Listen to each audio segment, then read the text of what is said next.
I think I want to tell a story about my dad. Okay. I haven't heard many of those. Yeah. So my my dad, he served in World War II. Grew up dirt poor in North Carolina. Okay. And lived in North Carolina most of his life.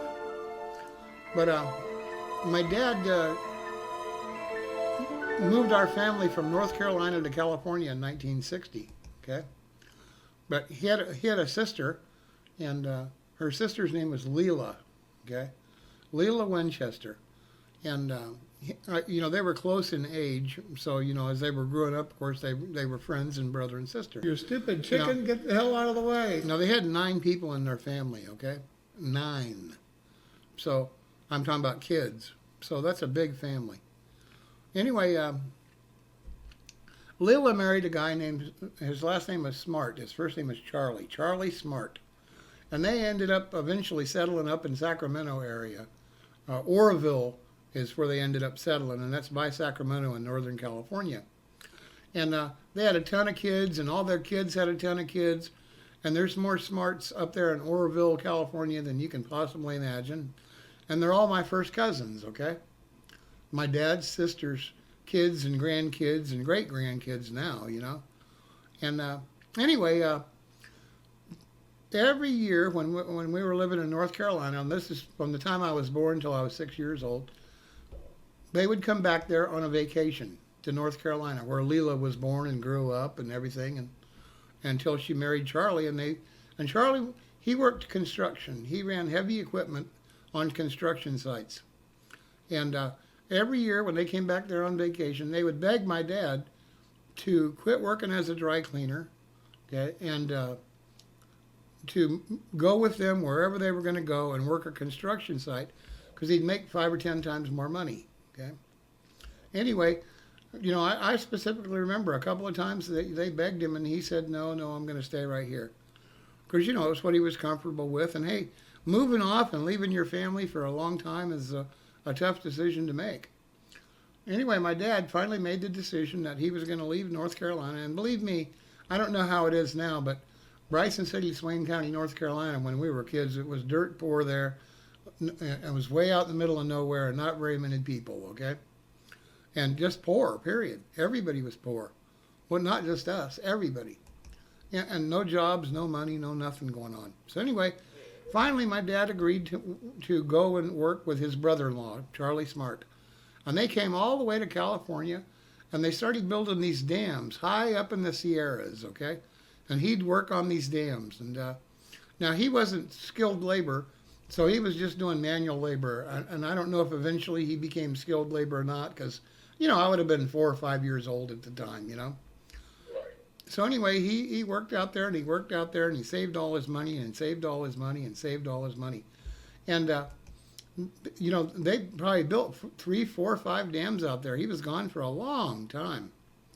And finally, he sent the money back to my mom, and my mom loaded us 4 kids on a Greyhound bus, and we loaded up all our stuff into a Greyhound bus, and it took us 3 days and 2 nights to go from North Carolina all the way to California.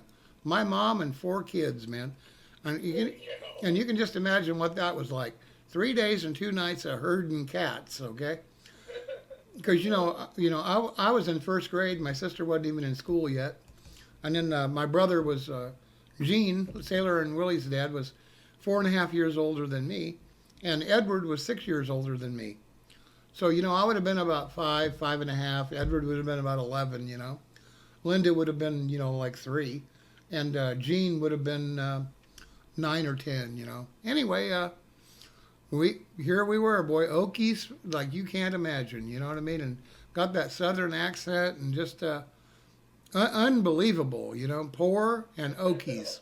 And we're on that Greyhound bus, and, I'm sure we're all hungry constantly, and I'm sure we're all having to go to the bathroom constantly, and sure we're all thirsty, and my mom struggled through it, and lo and behold, we got out to California, and we went over to my cousin's house, which my aunt and uncle, Leela and Cleve, His name was Charlie, but they called him Cleve. Anyway, we stayed with them for about 3 weeks until the house we were moving into got finished. And what my dad had done, he used his GI Bill from World War II and bought a brand new house.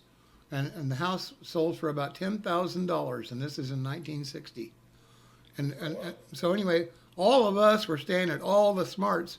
Must have been 15 people in that house with all the kids, you know. And 3 weeks go by, and sure enough, the house is done, and we moved into that brand new house. $10,000 is what it cost, you know. Now, right now, today, it's probably worth about 150,000. I don't know, but yeah, but you know, started going to school in California, and I guarantee you, it's the best thing that happened to any of us, if nothing else, because we ended up getting a real good education, if that makes any sense to anybody, you know. Because they had a fantastic school system there, and the place that we moved, it was called Clovis, California, and they ended up being in like the top 5 in school districts in the whole damn state, you know. So just dumb luck, believe me, on our part. And it just happened that it was at the base of the foothills there in California, or the Sierra Nevadas, you know what I mean? And that's where they were going up into the mountains and building these dams to hold that water back. And the reason they were building those dams is because, you know, they would get electricity from them, but also then during the summer months they could use that water to irrigate all the crops that grow down there in the San Joaquin Valley, you know. And you know, just it's the best thing that ever happened to me, is that, you know, we rode out there on that bus, that Greyhound bus, all the way to California, and settled down there, and went from dirt poverty to you know, a real nice place. And you know, and what they did out in the middle of nowhere, they built a huge tract of homes.